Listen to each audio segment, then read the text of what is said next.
Cut off by my own child, I played a ruthless card Marcus never saw coming. A right of first refusal ultimatum that could blow up everything. The text message arrived at 7:43 on a Tuesday morning, while I was drinking coffee from the chipped mug Sarah had made in her high school pottery class. 3 words that would change everything. Stay away, Dad. I stared at my phone screen until the letters blurred, reading those words over and over like they might rearrange themselves into something that made sense. Stay away from what? From who? From the daughter I'd raised for 18 years, before she left for college and somehow transformed into a stranger. My hands shook as I set down the mug, coffee sloshing onto the kitchen table I'd built when Sarah was 7.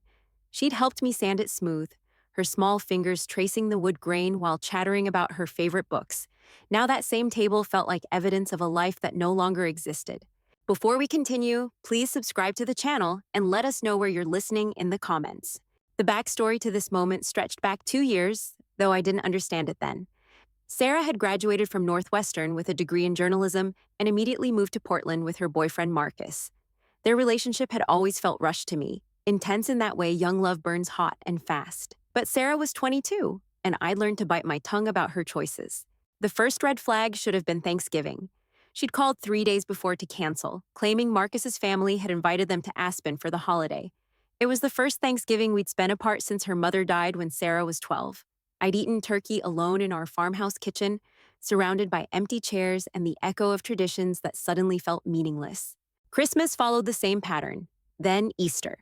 Then her birthday passed without so much as a phone call returned. My attempts to reach her grew more desperate and, I'll admit, more frequent. Daily texts became twice daily. Voicemails stretched longer as I tried to fill the silence with updates about the ranch, the horses, the neighbors she'd grown up knowing.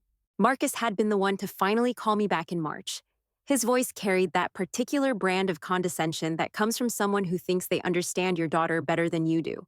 Mr. Patterson, Sarah asked me to tell you that she needs some space right now. She's dealing with some things, working through some childhood trauma with her therapist. It would be better if you didn't contact her for a while. Childhood trauma. The words hit like a physical blow. What trauma? I'd given Sarah everything I could after her mother's death. I'd learned to braid her hair by watching YouTube videos. I'd attended every soccer game, every school play, every parent-teacher conference. I taught her to ride horses, to drive stick shift, to change a tire, to stand up for herself. What kind of trauma? I'd asked Marcus, my voice barely steady. That's not really my place to say, sir, but maybe you should think about why she feels the need to cut contact. The line went dead, leaving me alone with questions that multiplied like weeds in spring rain. For 3 months, I'd respected her wishes. I'd stopped calling, stopped texting, stopped sending the care packages I'd been mailing to her apartment. The silence stretched between us like barbed wire, cutting deeper with each passing day. I threw myself into ranch work, mending fences and fixing equipment that didn't need fixing. Anything to keep my hands busy and my mind from wandering to the empty bedroom upstairs. But Tuesday morning's text message changed everything. Stay away, Dad wasn't a request for space. It was a declaration of war. I walked outside to the front porch, where the morning air still carried the chill of high country spring. The Crazy Horse Ranch stretched out before me in all directions, 4,000 acres of Montana grassland rolling toward the Absaroka Mountains. This land had been in my family for 4 generations. My great-grandfather had homesteaded here in 1891. My grandfather had survived the Depression by raising cattle and breaking horses. My father had modernized the operation, adding the guest ranch component that now brought city folks out to play cowboy for a week. Sarah had grown up on this land. She'd taken her first steps in the main house kitchen. She'd learned to walk in the pasture behind the barn, chasing chickens and gathering eggs. Every summer, she'd helped me guide trail rides for guests, her small hands confident on the reins as she led city kids on gentle horses through meadows bright with wildflowers. This ranch was her inheritance, her birthright, her history written in hoof prints and fence posts, and the carved initials we'd left on the old cottonwood by the creek. And now she was telling me to stay away from it. From her? I pulled out my phone and started typing a response, then deleted it. Started again, deleted again. What do you say to a daughter who's erased you from her life? How do you bridge a gap when you don't even understand how it got so wide? Instead of texting back, I did something that would have seemed impossible 6 months earlier. I called my lawyer. Tom, it's Jack Patterson out at Crazy Horse. I need to ask you about something, and I need you to be straight with me. Tom Bradley had been handling legal work for ranchers in Park County for 30 years. He'd drawn up my will, handled the paperwork when I'd bought additional acreage from the Morrison family, and helped me navigate the insurance nightmare after Ellen died. His voice carried the careful neutrality of a man who'd learned not to judge his clients' requests, no matter how strange they might sound. What can I do for you, Jack? If I wanted to sell the ranch, how quickly could it happen? The silence stretched long enough that I wondered if the call had dropped. Finally, Tom cleared his throat. Jack, are you feeling all right? This ranch has been in your family for over a century. Why would you want to sell? I didn't say I wanted to sell it, Tom. I asked how quickly I could sell it if I needed to. Well, with the right buyer and cash on the table, probably 90 days. Maybe 60 if we found someone who really wanted it and was willing to pay asking price without a lot of negotiation. But Jack, this is a big decision. Maybe you should think about it for a while. Talk to Sarah about it. Sarah, the daughter who just told me to stay away? What if the buyer was Sarah herself? Another long pause. You're Sarah? She'd have to qualify for a loan that size, Jack. Ranch land in this area is going for premium prices right now, especially a spread like yours with the guest operation already established. We're talking about several million dollars. Several million dollars. More money than Sarah had ever seen. Certainly more than a recent journalism graduate could qualify for on her own. But there were ways around that problem, weren't there? Creative financing solutions that would make the impossible suddenly possible. Tom, I want you to draw up a sales contract. List Sarah Patterson as the buyer. Purchase price to be determined by professional appraisal. Include a clause for owner financing at 1% interest over 30 years. 1%? Jack, that's basically giving it away. You could get market rate interest at least. I don't want market rate. I want 1%. Can you do it or not?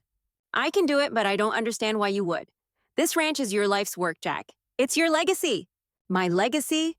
I looked out over the pastures where Sarah had learned to rope calves, where she'd helped me deliver foals on cold spring nights, where she'd sat beside me on the porch swing every summer evening until she left for college and discovered that her childhood home was apparently something she needed to stay away from. Maybe my legacy needs a new owner, Tom. Draw up the papers. After I hung up, I sat on the porch steps and tried to piece together where everything had gone wrong. Sarah had been happy here, hadn't she?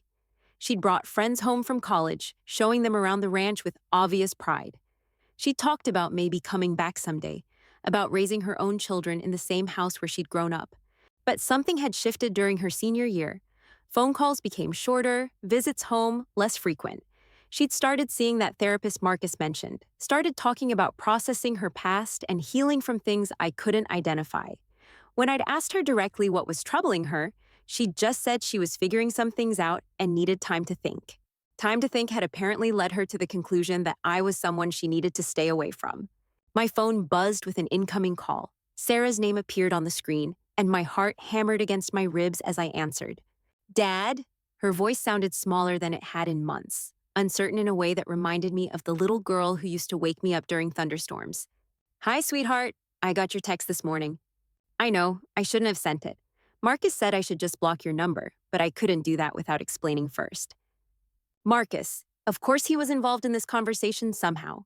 What do you need to explain, Sarah? Because I have to tell you, I'm pretty confused about what's happening between us.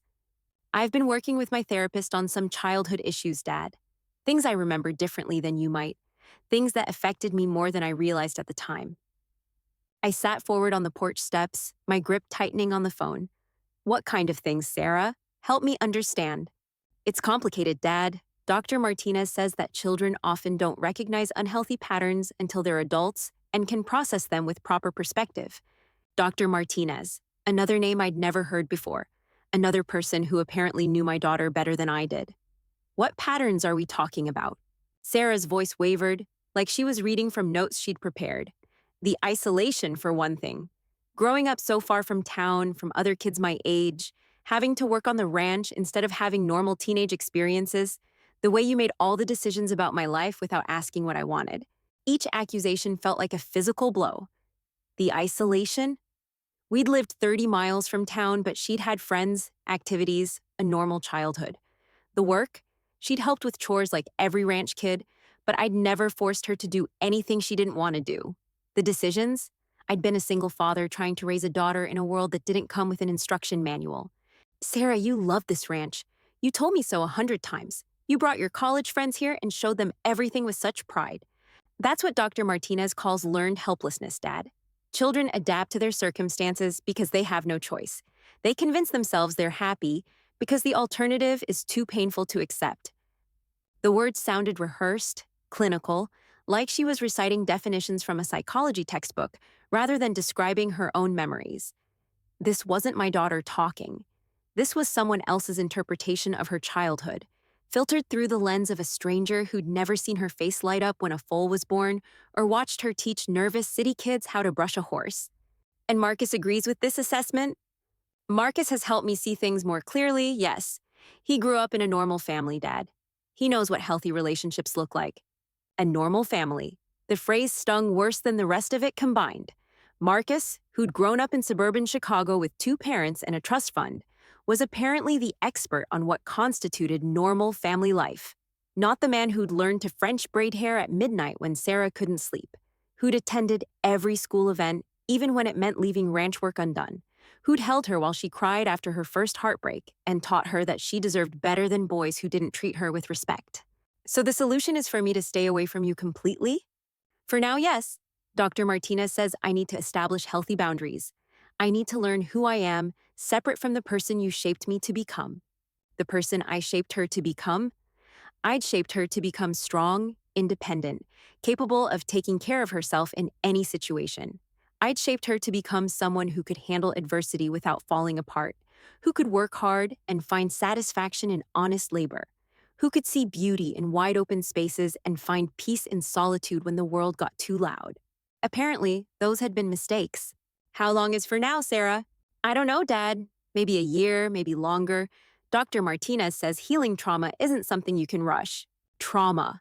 There was that word again, the one that kept getting thrown around without any specific definition. What trauma? The trauma of growing up on a beautiful ranch with a father who loved her more than his own life? The trauma of inheriting a legacy that most people could only dream of? The trauma of having someone who would have moved mountains to make her happy? I love you, Sarah. I've always loved you. If I made mistakes raising you, I'm sorry, but I did the best I could with what I knew. I know you think you love me, Dad, but Dr. Martinez says that sometimes what parents call love is actually control disguised as affection. The phone felt heavy in my hand, like it weighed 1,000 pounds. My daughter was dissecting 22 years of our relationship with clinical precision, turning every memory into evidence of my failures as a parent. Every sacrifice I'd made, every late night I'd stayed up when she was sick, every dream I'd deferred so she could have better opportunities, all of it reframed as psychological manipulation. Sarah, do you remember when you were 16 and wanted to spend the summer in Europe with that exchange program? Of course I remember. Do you remember me telling you that you couldn't go because it was too expensive and I needed help with the ranch? Yes, her voice was wary now, like she sensed a trap. Do you remember me changing my mind 3 days later and telling you we'd find a way to make it work? Silence on the other end of the line. I sold 12 head of cattle to pay for that trip, Sarah. Cattle I'd been planning to breed for next year's herd. I sold them because I saw how much you wanted to go, and I couldn't stand the thought of being the reason you missed out on something important. That's not how I remember it. Then maybe your memory needs some work, too. Maybe Dr. Martinez should help you remember the whole story, not just the parts that fit her narrative. The words came out harsher than I'd intended, but I was tired of being painted as the villain in my own daughter's life story. I was tired of having my love questioned by people who didn't know the first thing about what we'd been through together. I have to go, Dad. Marcus is taking me to lunch. Sarah, wait. Before you hang up, I need to tell you something. I've made a decision about the ranch. What kind of decision? I'm putting it up for sale. Since you need to stay away from it, and it's been our family home for 4 generations, it seems like the right time to let someone else take care of it. The silence stretched so long, I thought she'd hung up. When she finally spoke, her voice was barely a whisper. You're selling the ranch? That's right. Tom Bradley is drawing up the paperwork today. Should be on the market within the week. But Dad, that's your whole life. That's our family history. Our family history. Interesting how it became our history the moment I threatened to sell it. It was our family history, sweetheart. But you've made it pretty clear that you want nothing to do with our family anymore. So I figure it's time to move on. I never said I wanted nothing to do with the family. I just said I needed space to process some things. Space from me means space from everything I represent, doesn't it? This ranch, this life, this history we built together. If it's all so traumatic for you, then maybe it's better in someone else's hands. Dad, please don't do anything drastic. Maybe we could talk about this when I'm ready. When will that be, Sarah? Because I'm 62 years old, and I don't have forever to wait for you to decide whether I'm worth having in your life or not. Another long pause. I could hear voices in the background, probably Marcus offering his expert opinion on this latest development. I need to think about this, she finally said. You do that, sweetheart. Think about it real hard, because once that ranch is gone, it's gone forever, just like everything else we used to share. I ended the call and sat staring at my phone, wondering if I'd just made the biggest mistake of my life, or the smartest decision I'd had in months. The morning sun was climbing higher over the mountains, painting the pastures gold in that particular way that only happened in Montana. In a few hours, the guests would start arriving for their afternoon trail ride. City folks eager to experience authentic ranch life for the price of admission. They had no idea they might be some of the last people to ride these trails under Patterson ownership. My phone rang again 20 minutes later. This time, it was Tom Bradley. Jack, I've been thinking about our conversation. Are you sure about this? Because once we put that ranch on the market, word's going to spread fast. Properties like yours don't come up for sale very often in this area. I'm sure, Tom, but I want to make one change to those papers you're drawing up. What kind of change? I looked out over the land my great-grandfather had claimed with nothing but determination and a willingness to work harder than the next man. 4 generations of Patterson blood, sweat, and dreams were written into every acre, every building, every fence post that stretched toward the horizon. I want Sarah listed as having right of first refusal. If anyone makes an offer, she gets 30 days to match it. That's unusual, Jack, but I can write it that way. What's the thinking behind it? The thinking was simple, though I didn't say it out loud. If my daughter wanted to stay away from the ranch so badly, then she'd have to watch someone else buy it. She'd have to live with the knowledge that she could have owned it herself but chose distance instead. She'd have to explain to her future children why their family heritage belonged to strangers, because their mother needed space to process her trauma. Just seems fair, Tom. Give her the option to put her money where her mouth is. And if she can't qualify for financing on her own, then I guess she'll have to figure out what's really important to her. I hung up and walked to the barn where my horses were waiting for their morning hay. Thunder, my old quarter horse gelding, nickered when he saw me coming. He'd been Sarah's favorite when she was younger, gentle enough for a child, but smart enough to take care of her when she got too confident in the saddle. She'd spent countless hours grooming him, talking to him about school problems and friend drama and all the small crises that seem monumental when you were 14. Now Thunder was 23 years old, getting gray around the muzzle but still eager to work. What would happen to him when the ranch sold? Would new owners understand that he needed extra time to warm up on cold mornings? Would they know that he was afraid of plastic bags fluttering in the wind, but would walk calmly past a grizzly bear if you asked him to? The thought of strangers owning my horses, changing the routines we'd perfected over decades, made my chest tight with something that felt dangerously close to panic. But if Sarah wanted distance from this life, then maybe it was time for me to want distance from it too. I spent the rest of the morning doing chores that had become as automatic as breathing over the past 40 years. Feed the horses, check water troughs, inspect fences for damage from the spring storms. Each task felt different now, weighted with the knowledge that I might be doing them for the last time as the owner rather than just another hired hand. The guest ranch operated from May through September, bringing in enough revenue to keep the cattle operation profitable during lean years. We hosted trail rides, overnight camping trips, and week-long packages that promised authentic Western experiences to people whose closest encounter with livestock usually involved a grocery store meat counter.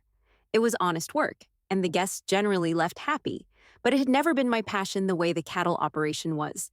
Sarah had always preferred the guest side of things.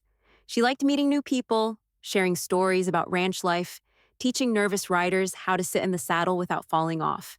She had a natural gift for making city folks feel comfortable in an environment that could seem overwhelming to anyone who hadn't grown up around large animals and wide open spaces. During her college summers, she'd worked as a trail guide and riding instructor, earning money for textbooks and spending time on the land she claimed to love. The guests adored her, especially the teenage girls who saw her as the embodiment of everything romantic about Western life. She'd grown up confident in the saddle, comfortable with hard work, proud of her heritage. At what point had that pride transformed into trauma? When had the confidence become evidence of control? When had the heritage become something she needed to stay away from? My phone buzzed with a text message from an unknown number. The area code was Portland. "This is Marcus. Sarah is very upset about your decision to sell the ranch. She asked me to reach out and see if we could find some middle ground here." I stared at the message for a full minute before responding. Marcus, who thought he understood healthy family relationships. Marcus, who'd apparently convinced my daughter that her entire childhood had been one long exercise in psychological manipulation. Marcus was now offering to negotiate on Sarah's behalf. "Tell Sarah she knows my number if she wants to talk to me directly." His response came back immediately. "She's not ready for direct communication yet. Her therapist says it would be counterproductive to her healing process. But she doesn't want to lose the family ranch either.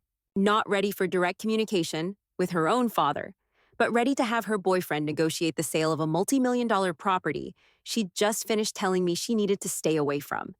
Then she has a decision to make. Either she wants the ranch or she doesn't. Either I'm family or I'm not. She can't have it both ways." It's not that simple, Mr. Patterson. Trauma recovery is a complex process that requires patience and understanding. Trauma recovery. The phrase was becoming like a magic spell they could invoke to justify any behavior, explain any inconsistency, excuse any cruelty. Sarah could cut her father out of her life in the name of trauma recovery.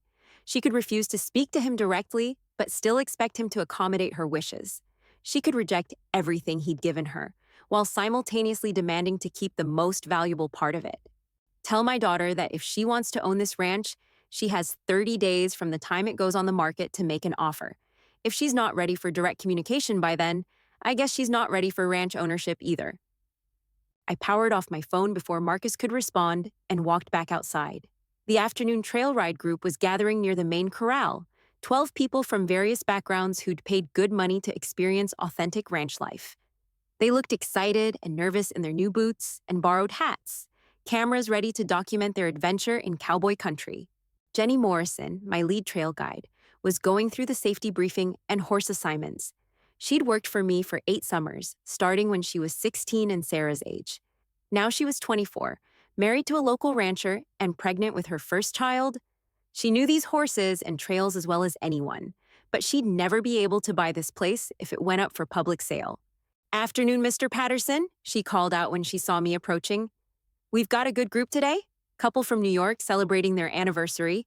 Family from California with teenagers who think they know everything about horses because they've seen Western movies."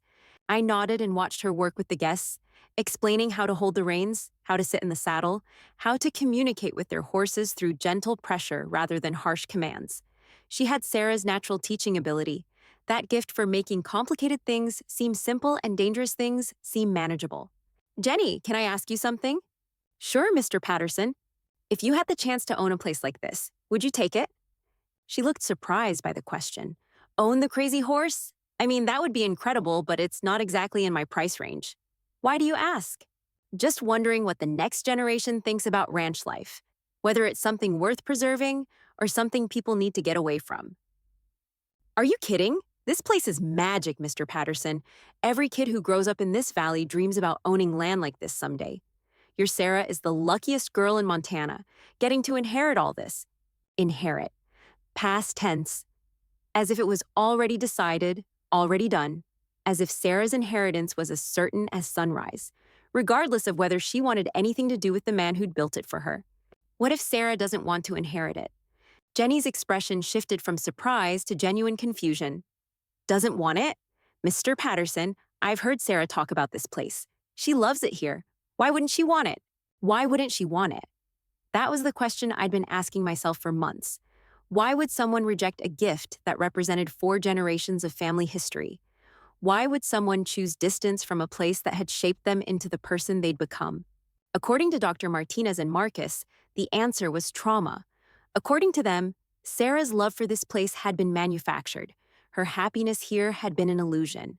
Her pride in our family heritage had been nothing more than learned helplessness disguised as affection. But standing there watching Jenny work with the guests, seeing their faces light up as they experience something most people never get to try, I wondered if maybe the trauma wasn't in Sarah's past. Maybe it was in her present. Maybe it was in letting strangers rewrite her memories, in choosing the opinions of people who'd never known her as a child over the evidence of her own lived experience.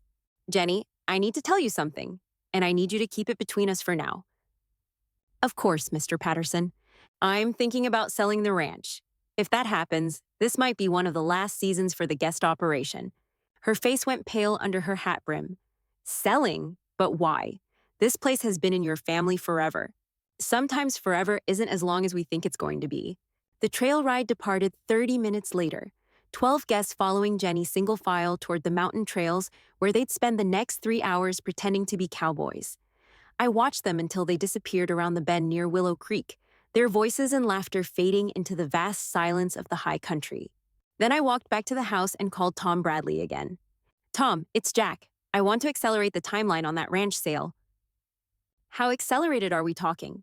I want it listed by the end of the week. Full marketing package, professional photos, the works. Price it to sell quickly. Jack, are you sure about this? Moving this fast doesn't give you much room to change your mind.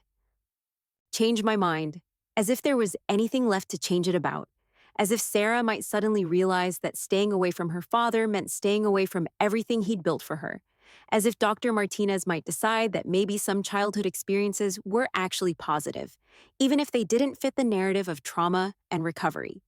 I'm sure, Tom. And Tom, when you write up the listing, make sure it mentions that this ranch has been family-owned for 4 generations.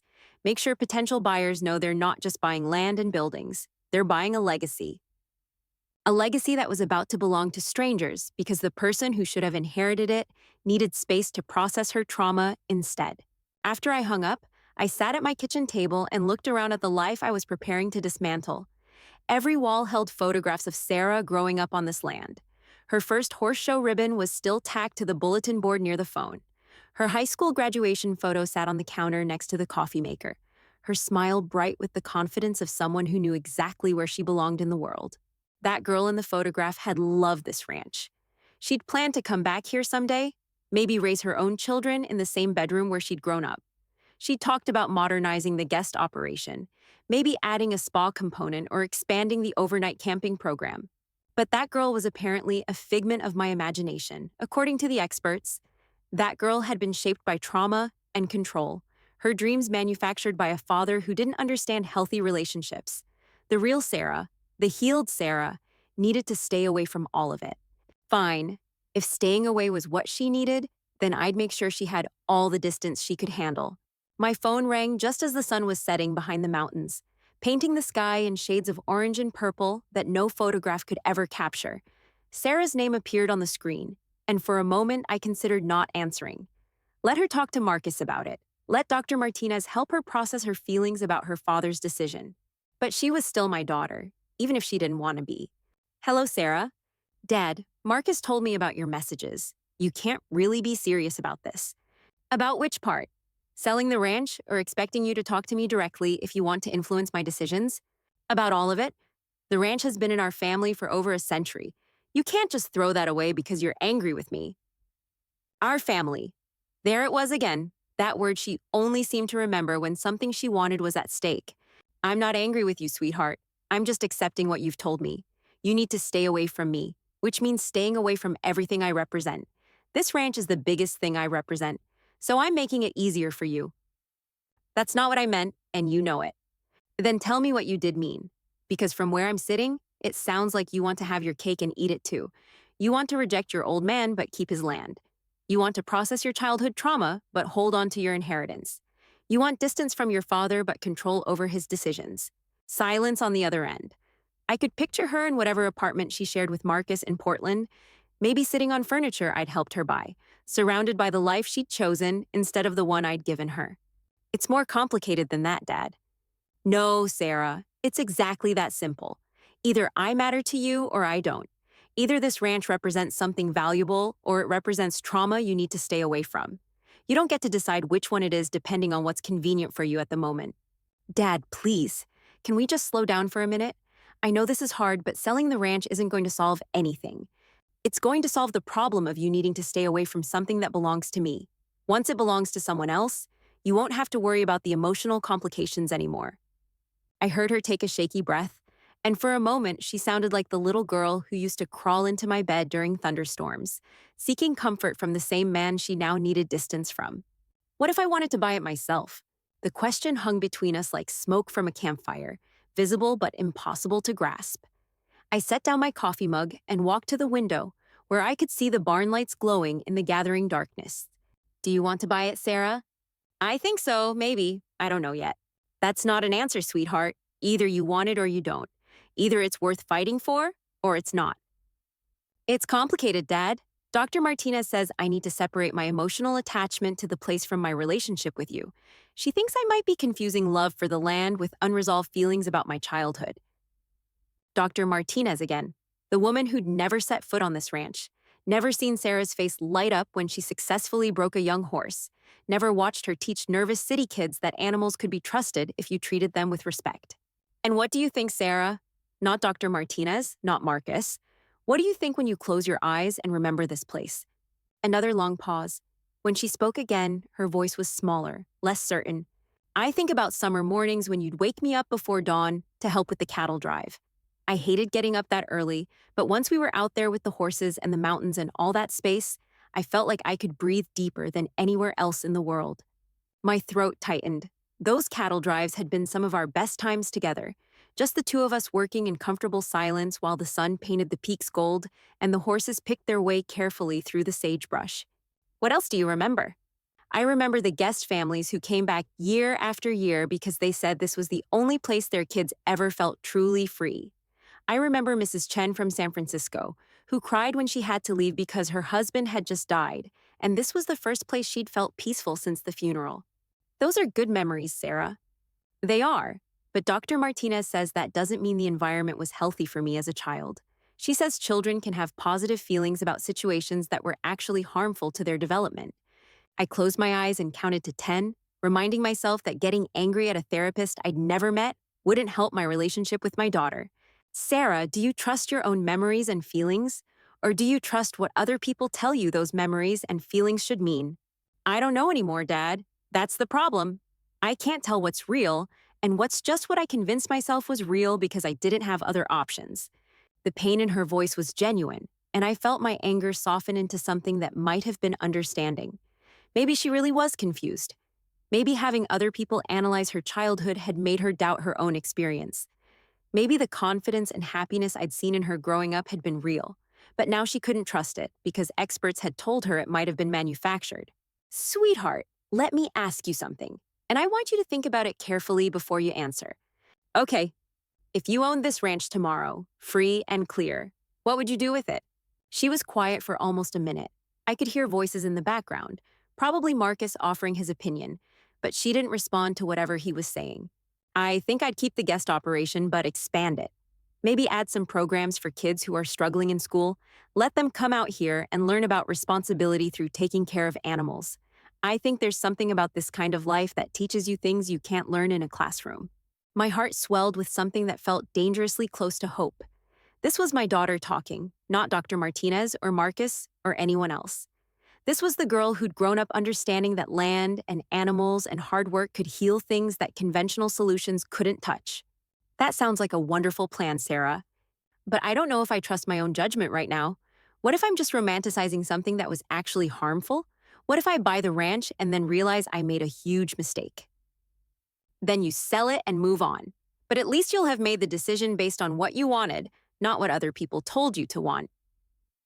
"It's not that simple, Dad. The kind of money we're talking about, I'd need financing, co-signers, a business plan that banks would take seriously. I'm 22 years old with a journalism degree and no credit history to speak of."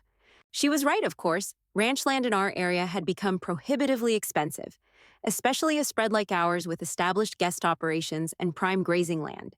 Even with owner financing at below market rates, she'd need substantial income to qualify for a loan that size. What if money wasn't an issue? "What do you mean?" I walked back to my chair and picked up the legal documents Tom had sent over, the ones that would transfer ownership of 4 generations of Patterson history to whoever had the biggest checkbook. "I mean, what if I structured the sale so that you could actually afford to buy it?" "Dad, I can't let you just give me a multi-million-dollar ranch. Even if I wanted it, even if I knew for sure it was the right decision, that wouldn't be fair to you. Fair to me, after everything she'd put me through, after months of silence and accusations of trauma and demands that I stay away from my own daughter, she was worried about what was fair to me. Sarah, this ranch has been in our family since 1891. Every generation has passed it down to the next. Not because it was profitable or convenient, but because it represented something worth preserving. Your great great grandfather didn't homestead this land so that strangers could own it a century later. But if I'm not ready to take care of it properly, if I'm still figuring out who I am and what I want, then maybe it's better in someone else's hands until I get my life together. Or maybe taking care of it is how you figure out who you are. The words surprised me as much as they probably surprised her. I hadn't planned to say them, but once they were out there, I realized they were true. This ranch had shaped 4 generations of Patterson men and women, not because we'd inherited perfect lives, but because the land had demanded we become the kind of people who could handle the responsibility. You think owning the ranch would help me heal? I think owning the ranch would force you to stop analyzing your childhood and start building your future. I think it would give you something bigger than your own problems to focus on. And I think it would reconnect you with the part of yourself that knew exactly who you were before other people started telling you who you should be. Marcus's voice became audible in the background, urgent and insistent. Sarah covered the phone, but I could still hear pieces of their conversation. Something about not making emotional decisions, about needing more time to process, about the importance of maintaining healthy boundaries. When Sarah came back on the line, her voice had changed. The uncertainty was gone, replaced by something that sounded like the girl I'd raised. Dad, if I decided I wanted to try to buy the ranch, how would that work? Tom Bradley has already drawn up papers giving you right of first refusal. If anyone makes an offer, you get 30 days to match it. But Sarah, if you're going to do this, you need to understand what you're taking on. What do you mean? I mean, this isn't just about owning pretty land and playing cowgirl for Instagram photos. This is about getting up at 5 in the morning when it's 20 below zero because the cattle need hay. This is about working 18-hour days during calving season and not taking a real vacation for years at a time because the animals depend on you. This is about making decisions that affect not just your own livelihood, but the families of everyone who works for you. I know that, Dad. I grew up here, remember? I remember a teenager who helped out when it was convenient and went to college when it got hard. I'm talking about adult responsibility now, Sarah.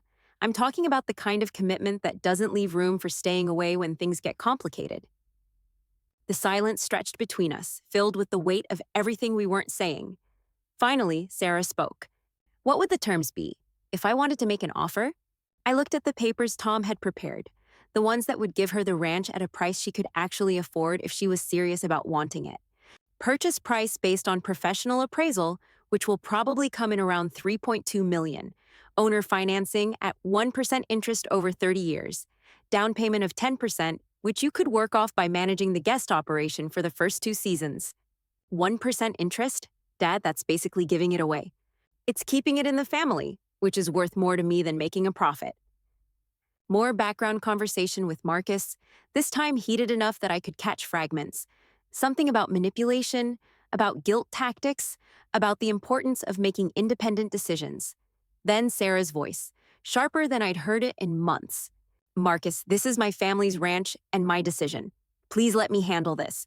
When she came back to the phone, she sounded different, stronger, more like the confident young woman who'd left for college 4 years ago. Dad, I want to think about this seriously. Not just the financial part, but whether I'm ready for the responsibility you're talking about. Can you give me some time? How much time? 2 weeks. I want to drive out there and spend some time on the property. Remember what it feels like to be there without the pressure of a visit or the complications of our relationship. I want to see if the place still feels like home, or if that was just childhood nostalgia. 2 weeks. 14 days for her to decide whether 4 generations of family history was worth preserving, or whether her need for distance was more important than her heritage. What about your need to stay away from me? I'll stay in the guest cabin by the creek. You can go about your normal routine, and I'll go about mine.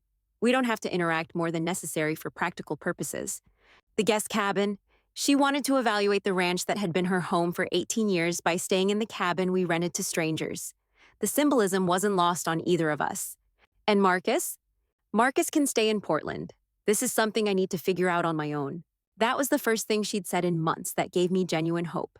Not because she was excluding Marcus, but because she was finally acknowledging that some decisions couldn't be made by committee. All right, Sarah, 2 weeks, but I want you to understand something before you come out here. What's that? If you decide you want the ranch, you're not just buying property. You're committing to a way of life that doesn't leave room for staying away when things get difficult. You're taking responsibility for something bigger than yourself, and you're accepting that some relationships are worth working through instead of walking away from. I understand, Dad. I hope you do, sweetheart, because this isn't a decision you get to unmake 6 months from now, when Dr. Martinez decides you're having unhealthy feelings about rural life. For the first time in our conversation, Sarah laughed. It was a small sound, barely more than a breath, but it reminded me of the girl who used to giggle when I told terrible jokes during long trail rides. I'll see you in a few days, Dad. I'll leave the key to the guest cabin under the flower pot by the door, same place we've always left it. After she hung up, I sat in my kitchen as the last light faded from the sky, listening to the familiar sounds of evening on the ranch. Horses moving quietly in their paddocks, the distant lowing of cattle settling down for the night, the whisper of wind through the cottonwoods by the creek. In 2 weeks, I'd know whether my daughter was ready to claim her inheritance or whether she'd choose the safe distance of a life that didn't require her to remember who she'd been before other people started telling her who she should become. Either way, the ranch would have an owner who wanted it. The question was whether that owner would be family or a stranger with the right amount of cash and no understanding of what this land had meant to 4 generations of people who'd chosen to make their lives in one of the most beautiful and demanding places on earth. I pulled out my phone and sent Tom Bradley a text. Hold off on the listing for 2 more weeks. Family business to sort out first. His response came back immediately. Understood. Hope it works out the way you want it to, Jack. The way I wanted it to work out was simple. I wanted my daughter back. Not the confused young woman who needed to stay away from her father, not the patient working through childhood trauma with a therapist who'd never met her as a child. I wanted Sarah back, the girl who'd known exactly who she was and where she belonged before the world got complicated. In 2 weeks, I'd find out if that girl still existed somewhere underneath all the analysis and advice and expert opinions about what her memories were supposed to mean. The ranch would wait. It had been waiting for over a century, and it could wait a little longer. The question was whether Sarah was ready to stop running from her past and start building her future. I walked outside to do evening chores, checking water troughs, and making sure the horses were settled for the night. The mountains loomed dark against a sky full of stars, the same view Sarah had grown up with, the same landscape that had shaped her understanding of beauty and space and the kind of peace that only comes from being exactly where you belong. In 2 weeks, we'd both know if she remembered what that felt like, or if she'd decided that belonging somewhere wasn't worth the complications that came with it.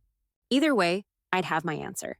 And either way, the ranch would have an owner who chose it deliberately, not someone who inherited it by default or kept it out of obligation. That much at least was progress. Sarah's rental car pulled into my driveway on a Thursday afternoon while I was replacing fence posts along the north pasture. I saw the dust cloud first, then the unfamiliar sedan picking its way carefully over the cattle guard. My hands kept working on the wire stretchers, but my eyes tracked her progress toward the main house. She parked next to the porch and sat in the car for almost 5 minutes before getting out. From my distance, I could see her looking around at the property like she was seeing it for the first time, taking inventory of what had changed and what had stayed the same. When she finally emerged, she moved with the uncertain steps of someone visiting a place that used to be home. I gave her space to settle in, waiting until evening to walk past the guest cabin. Light glowed golden in the windows, and I could see her silhouette moving around inside. She'd always been restless when she was thinking hard about something. Even as a child, she'd pace when she was working through a problem or trying to make a difficult decision. The next morning, I found boot prints in the soft earth around the barn. She'd been out early, probably checking on Thunder and the other horses she'd grown up with. The old quarter horse's stall showed signs of extra attention, fresh water, and an apple core in his feed bucket. Some habits died hard, apparently. We didn't speak for the first 3 days. I'd catch glimpses of her riding the fence lines on Thunder, or sitting by the creek where she used to go when she needed to think. She was evaluating the property with the careful attention of someone considering a major purchase, but also with the familiarity of someone who knew every trail and pasture by heart. On Saturday morning, I was loading hay bales when she appeared at the barn entrance. She wore jeans and boots that had seen recent use. her hair pulled back in the practical ponytail I remembered from her teenage years. "Morning, Dad." "Morning, Sarah. How's the cabin treating you?" "It's fine. Quiet." She moved closer, running her hand along Thunder's neck as he hung his head over the stall door. "He's gotten gray. 23 years old now, still rides like he's half that age when he wants to." She nodded, her attention focused on the horse rather than me. "I've been thinking about what you said, about the responsibility, and I want to understand it better. Not just remember what it was like being a kid here, but see what it would actually mean to run this place as an adult." I set down the hay bale I was carrying. "What do you want to know?" "Everything. The guest operation, the cattle business, the seasonal staff, the maintenance schedules, all of it." For the next week, Sarah threw herself into learning the ranch with the intensity she'd once brought to college papers and journalism projects. She shadowed me during morning chores, asked detailed questions about profit margins and seasonal challenges, spent hours reviewing the books and maintenance records. She worked alongside Jenny on guest trail rides, helping nervous riders and sharing the stories about local history that had always made her a natural guide. Most importantly, she did it all without Marcus calling every few hours, without lengthy therapy sessions to process each new piece of information. She was making this decision with her own mind, using her own judgment. On her final evening, I found her sitting on the porch swing, where we'd shared countless summer sunsets when she was growing up. The mountains were painted purple and gold in the fading light, and the familiar sounds of evening were settling over the ranch. "Mind if I join you?" She scooted over to make room, and for the first time in months, we sat together in comfortable silence. Finally, she spoke. "I want to buy it, Dad. Not because it's a good investment or because I'm supposed to want it, but because this place is part of who I am. I forgot that for a while, but I remember now." Relief flooded through me so suddenly I had to grip the porch railing to steady myself. "You sure about this, sweetheart? It's going to be hard work." "I'm sure. And Dad, I'm sorry about everything that happened. The things I said, the way I shut you out. I was confused about a lot of things, but I was wrong about you, about us, about this place." I reached over and took her hand, feeling the calluses she'd earned during her week of ranch work. "We'll figure out the paperwork with Tom. Get you set up as the new owner. Actually, I was thinking about something different." She turned to face me, her eyes bright with the kind of excitement I hadn't seen in years. "What if we ran it together? You've got 40 years of experience I can learn from, and I've got energy and new ideas. Partnership instead of inheritance." Partnership. The word hung between us like a bridge across everything that had gone wrong, offering a path forward that neither of us had considered. "That might work," I said, squeezing her hand. "That might work just fine." The stars were coming out over the Crazy Horse Ranch, same as they had for over a century. But tonight they were shining on a future that looked entirely different than it had 2 weeks ago. Sarah was home, not as the confused young woman who needed to stay away, but as the partner who was ready to help carry on 4 generations of family legacy. Sometimes the best inheritance isn't property or money. Sometimes it's the chance to remember who you really are. If you like this story, please like this video, subscribe to the channel, and share your impressions of this story in the comments. To listen to the next story, click on the box on the left. Thank you for watching.